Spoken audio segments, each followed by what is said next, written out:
보겠습니다. 요한복음 15장입니다.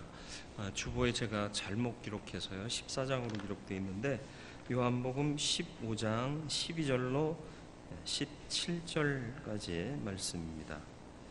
요한복음 15장 12절로 17절 말씀입니다.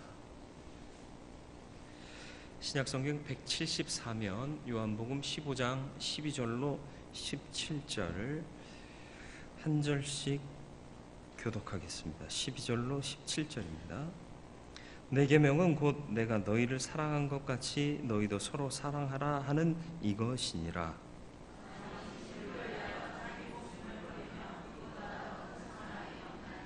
너희는 내가 명하는 대로 행하면 곧 나의 친구라.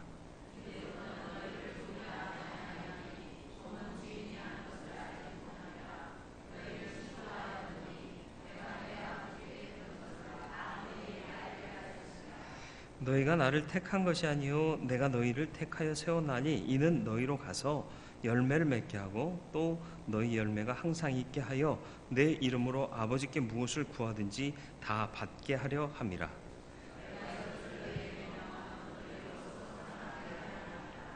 아멘. 기도하겠습니다. 주님, 주님의 사랑을 기억하고 말씀을 통해 깨닫고 그 사랑을 실천하는 좋은 친구 되는 삶을 살기 소원합니다. 은혜 중에 역사하사 우리 마음 문 여시고 귀를 여시고 영을 열어 주옵소서. 예수님의 이름으로 기도드리옵나이다.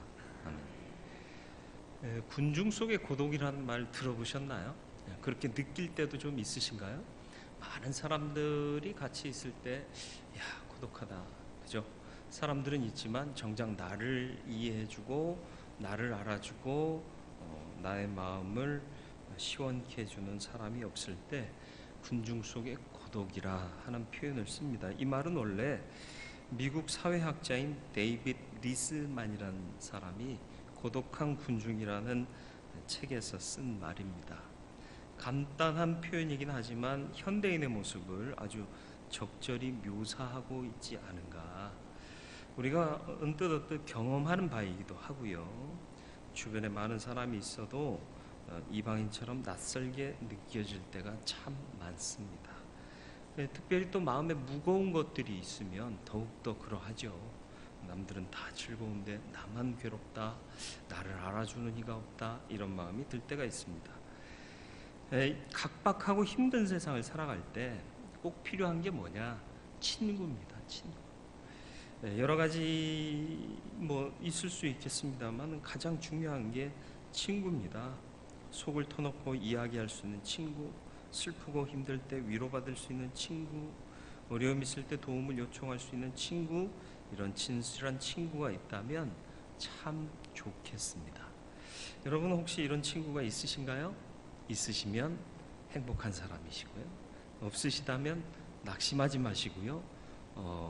이미 있는데도 잘 몰라서 모르고 사는 그 친구를 소개해 드리려고 해요. 많은 사람들이 자살해요. 더욱 그런 것 같아요. 현대 사회가 고도로 발전할수록 군중 속의 고독은 심해지는 것 같습니다. 유명인도요, 연예인도요, 사람들의 인기를 많이 한 몸에 받는 연예인들도 자살하고요. 이름 없는 사람, 유명인도 자살하지만 무명인도 자살한다는 거죠. 실패한 사람도 자살하는데 성공한 사람들도 자살을 해요. 참 희한하죠. 왜 그럴까요? 친구가 없어서이지 않겠습니까? 마음을 털어놓고 위로받고 서로 그 마음을 통할 수 있는 진실한 친구가 있다면 그들이 막다른 마지막의 선택을 하지 않았을 것 같습니다. 근데 이런 생각을 하면서 저도 한번 돌아봤어요. 제가 가끔 답답하고 우울할 때가 있어요. 그러면 저는 앉아 있는 성격이 아니라 좀 돌아다니고 좀 땀을 흘리고 발산하는 성격이에요. 보기에는 좀 안 그럴 것 같지만 또 우리 원로 목사님 영향을 받아서 저도 탁구를 좀 좋아하는데 탁구 칠 친구가 있나 보면 없어요. 참 없어요. 근데 뭐 저하고 시간이 잘 안 맞잖아요. 여러분, 제가 쉴 때는 여러분 일하시는 경우가 참 많잖아요. 그래서 월요일 날 누구랑 좀 탁구라도 칠까 하면 탁구 칠 사람이 없어요. 직장 그냥 뭐라고 그러죠? 하루 쉰다고 그러고 탁구 치러 오세요. 그럴 수도 없잖아요.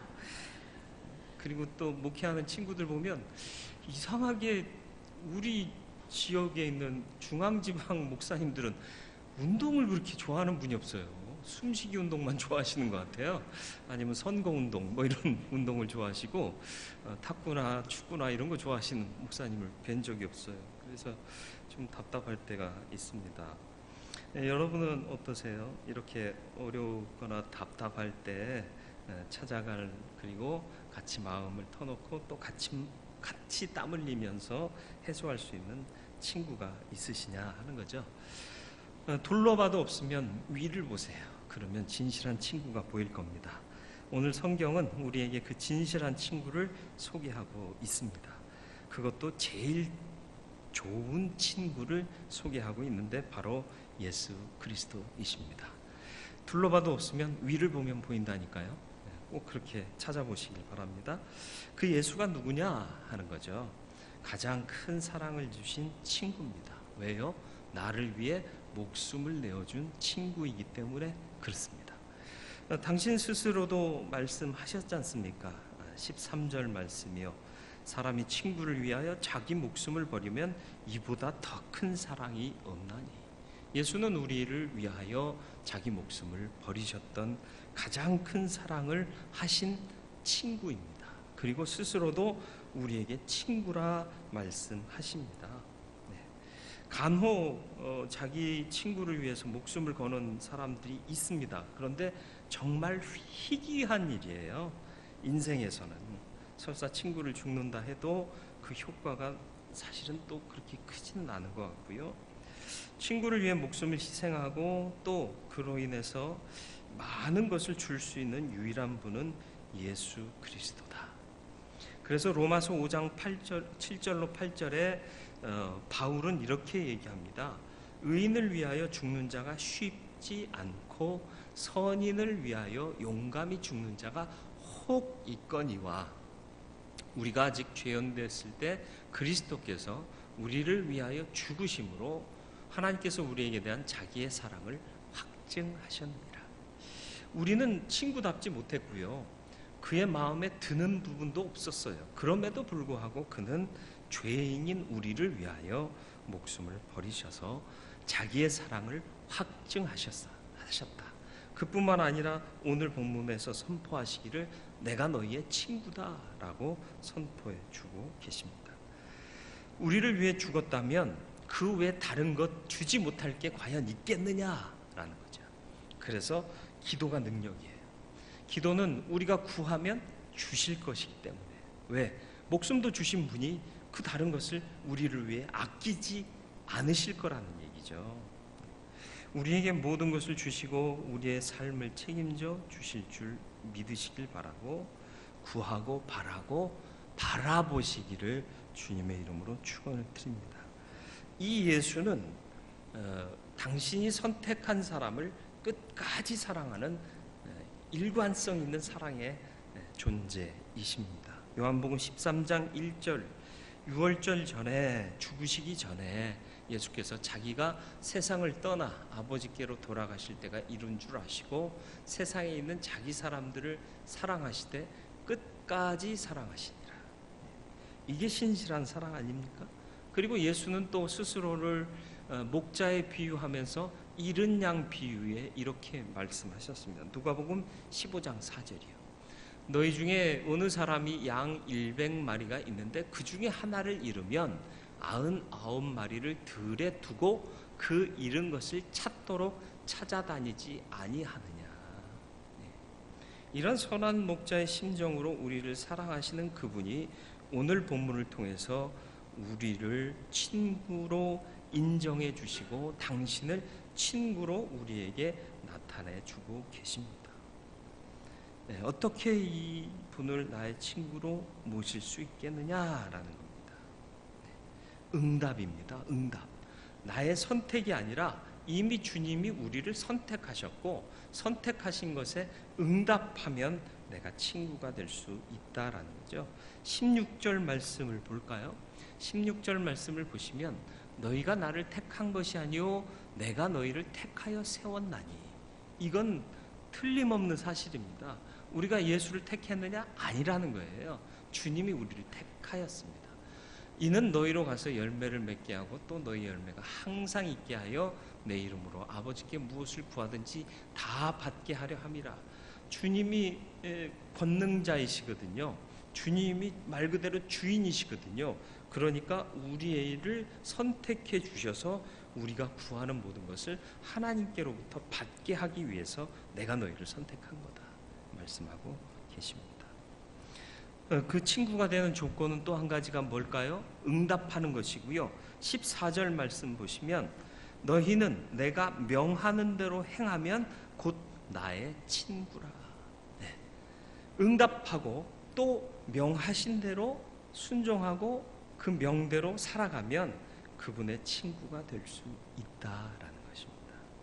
이 귀한 친구를 삶에서 늘 경험하고 동행하는 삶을 살기 위해 부르심에 응답하고 명하신 것에 집중하여 살아가는 명령을 실천하는 사명의 삶을 살면 그분이 우리의 친구가 되셔서 구하는 것 받게 하시고 또 괴롭고 외로울 때 위로가 되시고 소망이 되어 주실 줄 믿습니다.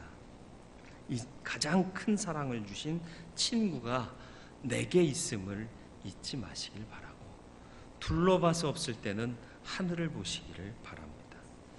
두 번째로 주님의 친구가 되면 받는 복이 있어요. 뭘까? 친구끼리는 모든 것을 공유합니다. 15절 16절을 좀 다시 한번 우리 천천히 같이 읽어볼까요? 이제부터는 너희를 종이라 하지 아니하리니 종은 주인이 하는 것을 알지 못함이라. 너희를 친구라 하였노니 내가 아버지께 들은 것을 다 너희에게 알게 하였음이라. 너희가 나를 택한 것이 아니요 내가 너희를 택하여 세웠나니 이는 너희로 가서 열매를 맺게 하고 또 너희 열매가 항상 있게 하여 내 이름으로 아버지께 무엇을 구하든지 다 받게 하려 함이라. 아멘. 뭐예요? 친구 사이에는 비밀이 없어요. 그죠? 부모한테도 얘기를 안 해도 친구끼리는 얘기해요. 아시나요? 그러니까 주님이 우리를 친구 삼으셨다, 친구로 인정해 주셨다 하는 것은 교통하고 비밀이 없다라는 거죠. 주님 언제 오실지 아세요? 혹시 걱정되세요? 걱정하지 마세요. 여러분이 주님의 친구면요, 주님이 알려주셔요. 그걸 걱정할 필요 없어요. 주님 오시기까지만 충성하면 돼요. 오실 때 분명히 알려주실 거거든요. 비밀이 하지 않으실 거거든요. 그래서 친구가 되면 이렇게 소통하며 알게 되는 축복을 얻게 되고요. 먼저는 동행하는 축복이요. 동행은 곧 위로입니다. 인생길 동행하는 사람이 누군가요? 아내, 남편? 동행하는 듯 하지만 동행하는 것 같지 않을 때도 있잖아요. 네? 세상의 모든 게 또 떠나가고 혼자 남게 되는 일도 많습니다. 그럼에도 불구하고 예수님은 영원토록 우리와 함께 해주십니다. 왜요? 약속하셨으니까요. 내가 너희를 고와 같이 버려두지 않을 것이고 내가 떠나면 성령 붙여주실 것이다. 성령이 누구냐? 예수의 영이다. 그래서 예수님의 원래 별명이 뭐예요? 임마누엘. 우리와 함께 하신다. 마태복음 28장 20절에도 이렇게 말씀하십니다. 내가 너희에게 분부한 모든 것을 가르쳐 지키게 하라 볼지어다 내가 세상 끝날까지 너희와 항상 함께 있으리라 하시니라. 이게 주님이 우리의 친구 되심을 확인하고 주시는 축복입니다. 외롭고 괴롭고 힘들 때 함께 하셔서 이기게 하시고 선한 결정을 하도록 인도하실 줄 믿습니다. 대신 여러분이 주도권을 잡지 마시고요. 주님이 주도권을 잡으시도록 올려드려야 합니다. 맡겨야 합니다. 친구 따라 강남 간다 그랬더니 이제 강남이 번화한 데라 이제 친구가 강남 간다고 같이 간다 이런 생각을 하는데, 이 친구 따라 강남 간다는 얘기는 그 얘기가 아니에요. 중국에서 이 항하 남쪽 지역이 사실은 중원에서 거리가 먼 외방이었습니다. 그런데 이제 권력 싸움에 지치고 성공주의에 지친 친구가 에이 난 강남 갈란다 그러면 그 친구 따라서 허허벌판과 같은 강남에라도 가주겠다 그러는 뜻에서 이 친구 따라 강남 간다는 말이 나온 거예요. 혹시 아셨어요? 별걸 다 가르쳐 주죠. 그게 뭐냐 하면 어디라도 험한 곳이라도 친구는 가주는 게 친구다라는 거예요. 근데 그걸 가장 완벽하게 해주시는 분이 주님이시다는 거예요. 주님이 동행하시고 동행하시기 때문에 위로해 주신다는 얘기입니다. 두 번째로는 이해하고 용납하는 축복이 있습니다. 이해와 용납이요. 친구끼리는 많이 이해되고 용납이 됩니다. 다른 사람은 비난하고 손가락질해도 친구는 이해해 줘요. 그래서 친구가 좋은 거예요. 우리말에 지기라는 말이 있어요. 지기는 뭐예요? 친한 친구라는 뜻이기도 한데 본래는 지기지우의 준 말이에요. 내 마음을 잘 알아주는 친구라 하는 뜻입니다. 그걸 줄여서 지기지우라는 말을 줄여서 그냥 지기라고 표현을 하죠. 세상 사람 날 이해 못해도요, 주님은 날 이해하세요. 중심 보실 뿐만 아니라 용서하고 받아주시기 때문에 그렇습니다.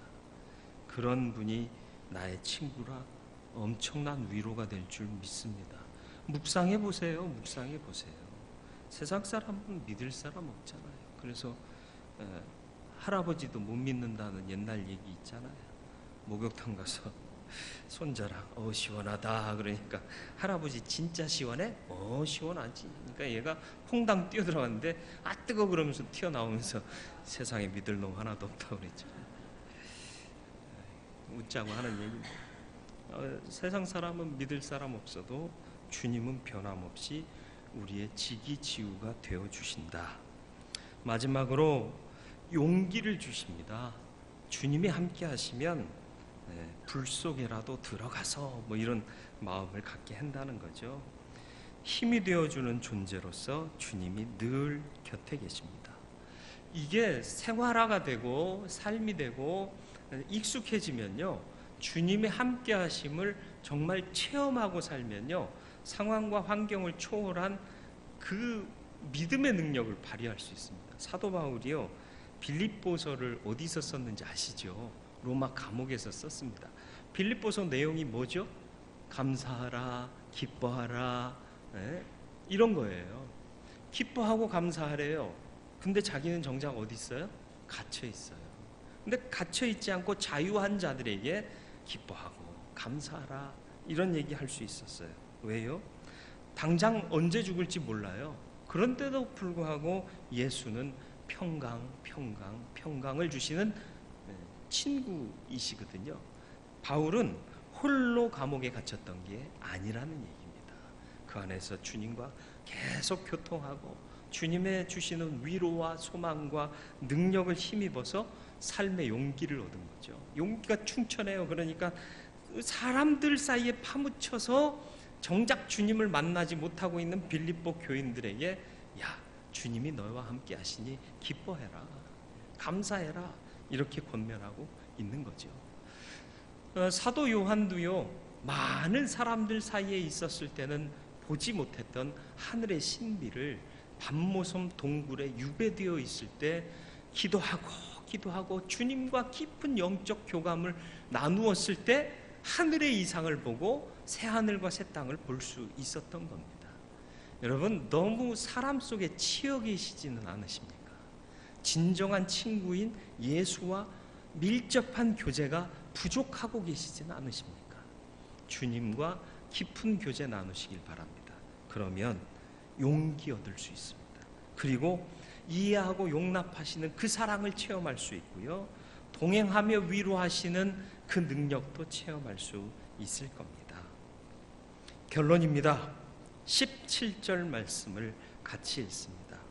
내가 이것을 너희에게 명함은 너희로 서로 사랑하게 하려 함이라. 아멘. 결론이 뭐라고요? 예수께서 나의 좋은 친구가 되어주시는 이유가 뭐라고요? 내게 함께 동행해 주시며 이해하고 용납하시며 용기 주시는 이유가 뭐라고요?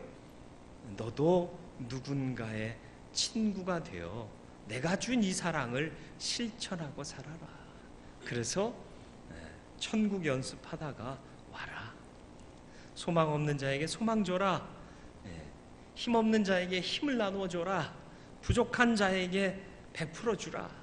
이 말씀하고 있는 것 아니겠습니까? 오늘 이 시대를 사는 우리는 이 사랑을 실천하는 하나님의 사람이 되고, 내가 명하는 대로 행하면 너희가 바로 나의 친구다 라고 말씀하신 그 말씀 기억하면서 예수의 친구가 되어 또 다른 누군가의 친구가 되어주는 참 그리스도인이 되시기를 주님의 이름으로 축원을 드립니다. 거룩하고 자비로우신 아버지 하나님, 세상 참 우울합니다. 힘듭니다. 외롭습니다. 사람들 속에 있지만 더욱 외로워질 때가 많습니다. 진정한 친구를 찾지 못했기 때문입니다. 혹여 사람에 치여 살고 있지는 않습니까?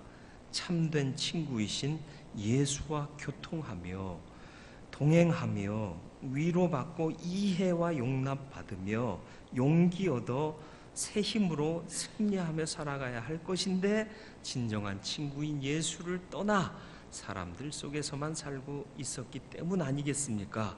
돌이켜 예수의 사랑, 그 예수의 은혜를 덧입는 우리가 되게 하여 주사, 어느 때라도 주와 함께 동행하는 자 되게 하여 주옵시고, 이를 너희에게 명하는 본질적인 이유는 누군가 허덕이고 있고 괴로워하고 있고 낙심해 있는 자에게 네가 그 사랑을 실천하는 자 되라 하시는 그 명령에 있음을 깨닫고 행하는 우리가 되게 하여 주시옵소서.